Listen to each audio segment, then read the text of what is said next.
Hello there. The story you're about to hear is from the book called God is Interested and Loves Us All.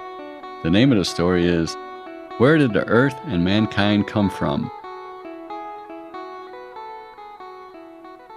There are probably many different things that are part of our daily lives that we have never really considered, such as animals, trees, vegetables, the air we breathe, and the water we drink.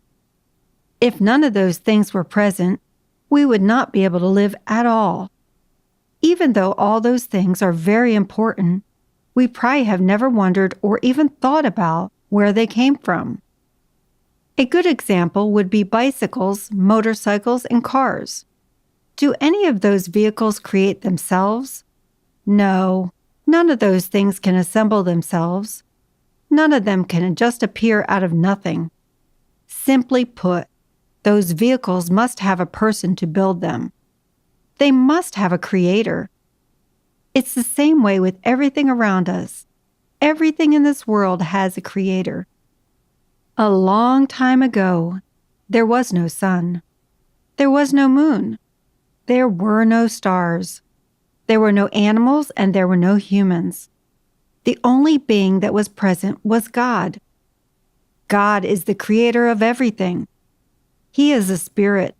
He is perfect in every way. He is righteous and fair. He knows all things. He is everywhere at the same time. He was present before everything came into existence, and he will live forever too. A long time ago, the earth was empty. It was formless, and there was darkness covering the surface of the waters that covered the earth. The Spirit of God was hovering over the surface of the waters. Then God said, "Let there be light." And then the light came forth. God saw that the light was perfect in every way. Then he separated the light from the darkness into two distinct parts. God called the light day, and he called the darkness night. God created those things on the first day of creation. The next day, God said, "Let there be a space between the waters to separate them." And it happened just like that. God called the space in between those waters sky. God created all of this on the second day of creation. The next day, God said, "Let the waters under the sky come together and have the ground rise up." And it happened just like that. Then God called the dry ground land, and called the waters that were grouped together seas. God saw that those things were perfect in every way.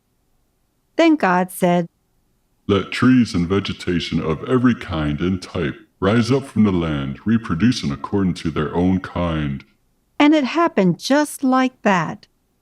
Trees and vegetation of every kind arose from the land.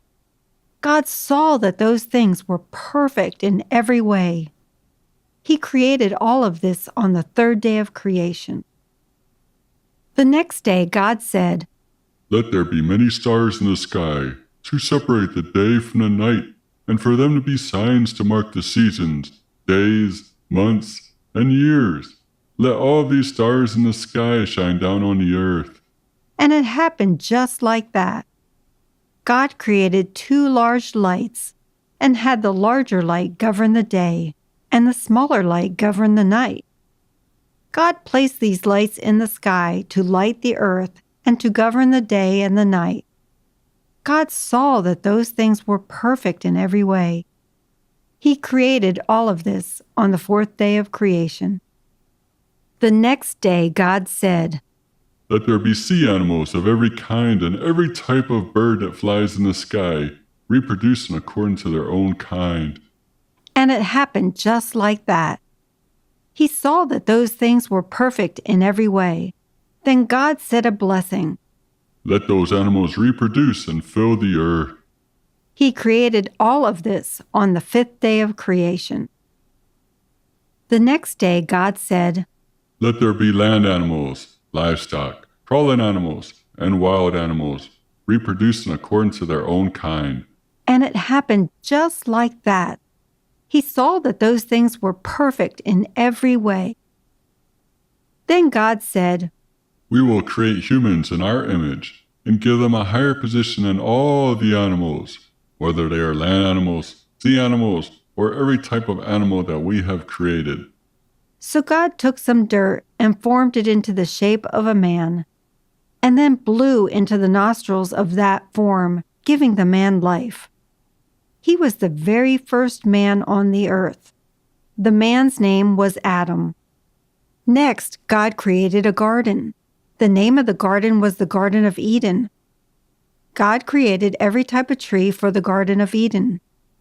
Then God had Adam tend the Garden of Eden and live in that garden too. After that, God had all the wild animals, livestock, and birds that he had created come to Adam for him to give them names. Finally, when all that was done, God said, It is not right for Adam to live all alone. I must create a spouse that will be his helper and friend. God caused Adam to fall into a deep sleep. Then he removed one of Adam's ribs and then closed up the opening. God took Adam's rib and created a woman from it. After that, God took the woman to meet Adam, and he gave her the name Eve. God blessed both of them, saying, May you have children that fill your house, and have grandchildren that fill a city, eventually filling the whole earth. You have also been given a position to reign over all the different types of animals. God looked over everything that he had created and saw that everything was perfect in every way. He created all of this on the sixth day of creation. The next day was the seventh day of creation. On the seventh day, God didn't create anything. He blessed the seventh day as a holy and special day because he didn't create anything else, as the world was now complete. Thank you so much for listening. We hope that you have enjoyed this story as well as the other stories.